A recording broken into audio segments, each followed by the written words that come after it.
Welcome back to Aaron Gribby's channel, and today we're going to have kind of a freaky, scary vibe. I got a story to tell you guys. It's going to get a little deep, so be warned.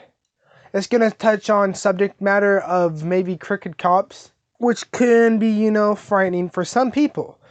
So, if you're afraid of crooked cops, go ahead and leave this video now.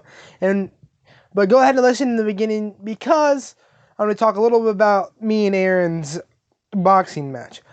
I know a lot of our fans, well, a few of you, the few that we have, know that we're about to have a boxing match, and you guys are probably wondering, when are they going to actually do the boxing match? Are they going to ever actually do it? And that's a good question. Are we going to do it? Yes, we've been talking about it. We've been trying to plan everything out, but one of the biggest thing is, we could have already done it. We could have done it yesterday. But I refuse to do it if we don't have the proper type of things that we need. Because Aaron's okay. He just wants to film a video and have it be freaking the worst video ever. But he says he's ready to be at a more professional level. I don't know. He doesn't make any sense. I've seen most of his videos and he hasn't impressed me with how much he's been trying to be professional. And I'm not the best. I'm not the most professional person. But I'm on a budget. I'm on a very small budget at that. And that's what I was about to get to with the actual boxing match. Me and Aaron don't have the budget yet to get the nice audio that I want and the few nice cameras that I need. We're trying to find some photographers to record us, videographers to record us. And the thing is I don't want a videographer that just stands there and goes, hey, I'm a retard, I don't even follow them, I'm not trying to get good, decent angles, or if he goes and throw a punch at me, you'll never be the ABYW champion. You hear me? And he almost knocks me out or does knock me out. I want that to be captured nicely on camera. And I can see this happening with the material that Aaron posts. I knock him out or he knocks me out. And then next thing you know, it's not even on camera. So we have to do the boxing match over again, even though he's already knocked me out or already knocked him out. And that's not okay with me. I want you guys to be able to hear it. I want you guys to be able to see it. Lighting, nice cameras, and audio. Very important. And we also need a ref. So if you guys are interested, hit us up on Facebook, comment, and I might start leaving links in the description to email me or Aaron. So we'll see. For business inquiries only, by the way. We'll see if that happens. Anyways, to the story. So if you're afraid of crooked cops, leave now. One night, me and Aaron were walking down to my house to get food because Ali lives here and he had very little food at his house at the time. It was probably back in 2016, 2015. And me and Aaron were probably, 15, 16. I was 15 or 16. Aaron was probably 17, 18. We were pretty young. We weren't adults yet. So, as you can imagine, hearing this as a kid, well, not a kid, but, where we were teenagers, but this two teenagers walking at night, what we see is crazy. So, like I was explaining, we were walking down here to get food. So we got our food, we got everything that we needed from here, and we started walking back to Aaron's house. And we heard, a scream, right? We were like, what was that? We were looking around, and we were like, hey, is everything okay? Is everything okay? And then we heard another scream as we were walking back, and we're getting closer and closer to his house, which he lives only a few blocks from me. So it was not like it was super far or anything. So we were walking to his house. And we heard it 2 times already. And then we go to take this alley because we heard it the 3rd time. And we could actually tell, we pinpointed it from the general direction of where the scream was coming from. And we realized that it was coming the noise was coming from behind a factory that was closed down at the time. We thought, it was somewhere near the factory. And we figured it was either in the woods or in the factory because, like I said, it was closed down. So people could have broke in and could have been hanging out in there, had girls captured or whatever. Anything, something like that could have happened. So we were like, what should we do? Do you want to be brave and walk back there? And like we didn't have no flashlights, we didn't have no weapons, we didn't have anything to even see. So we decided to go back to this house, and we got an adult. We got our friend to come with us to go check this out, and we got like a few knives, you know, just to help us if something did go down, and we got flashlights.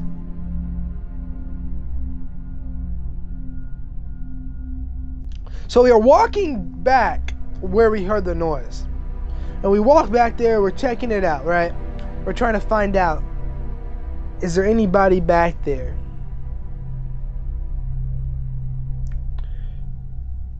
And as far as we could see, there was no one back there. There was no one in like the few things that were back there, like there were like some type of like trucks, like there were trucks back there or something. There was like semi-truck trailers back there. I'm trying to remember exactly what's back there, but that's pretty much all I can remember is there were like semi-truck trailers back there. And we were looking around trying to find where the scream came from. We didn't go too much in the woods because I'll tell you that story in a second. But we didn't go too much in the woods because, you know, we weren't dressed properly to go in the woods, but we were still looking behind the factory, making sure everything was like there was no people just like hanging out close. Like we were looking for lights or noises or anything we could find back there. And we shine it in the freaking forest. We don't see anything. We have pretty bright lights, so we're looking. We don't find a subject that could have made the noise. So we're like, okay, well, obviously we heard the noise, but it's not coming from back here. So we decide, that's when we were like, maybe it's in the factory. So we walk back in front because it's in the back. We were in the back behind of it. So we walk back in front of the factory and we start looking through these like windows and doors. We're trying to see where this noise was coming from. You know, we're looking.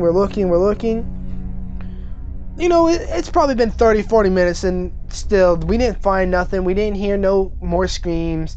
We kept screaming, hey, if you're hurt, answer us. Hey, tell us.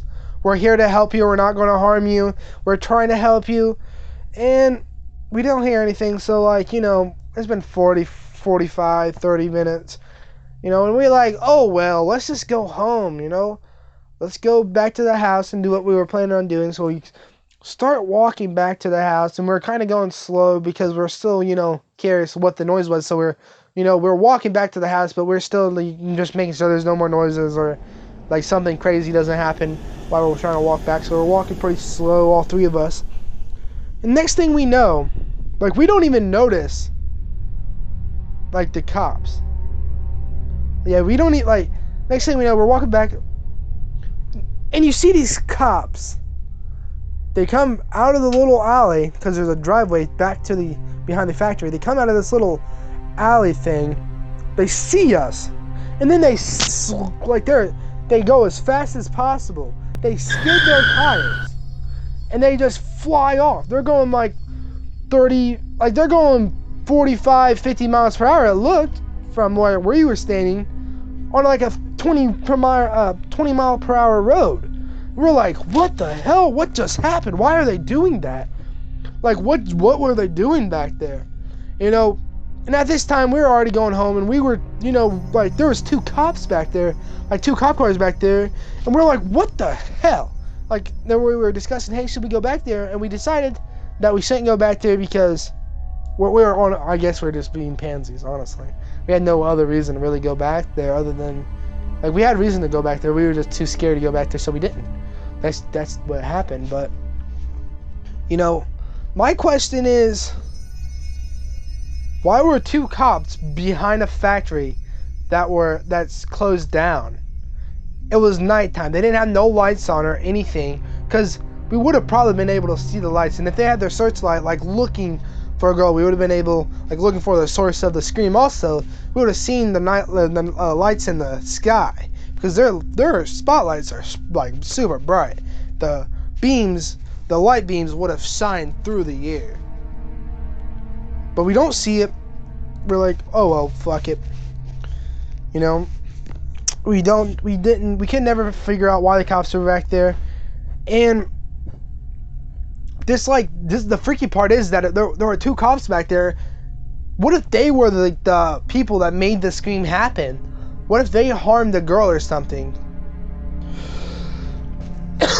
So it could be like a form of maybe crooked cops. Like, are they crooked cops? Do they have like a brothel back there, or are they selling girls, or are they kidnapping girls?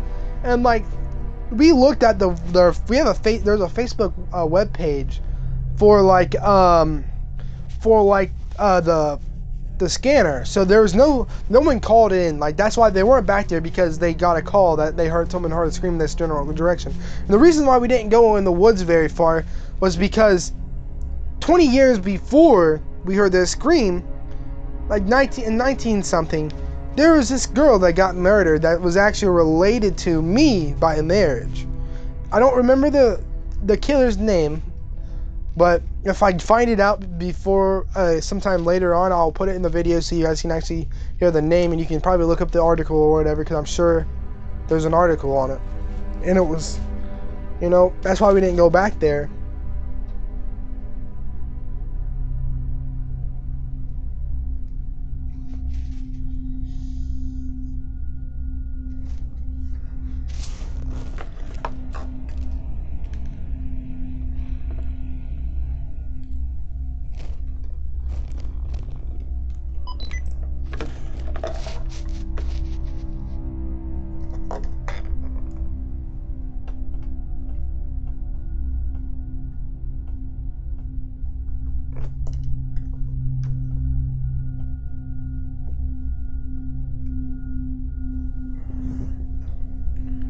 And the reason why this story is relevant now, because I was coming back from getting a pop from Shell, and I saw another cop behind the factory in a different place.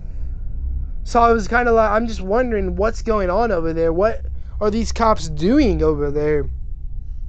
It's just, I was looking, I'm hoping you guys can maybe explain what's going on, or have any ideas and show me or tell me, because I'm really interested in this topic. Like, what if there are crooked cops here, Anyways, guys, if you like this video, if you like the more creepier vibe, please like and comment that you like it, and also please subscribe and turn post notifications on. And if you guys notice that my eyes are closed, it's because I have a really, really bright light in my eyes. So yeah, that's why I'm squinting so much and not looking at the camera. Anyways, guys, peace.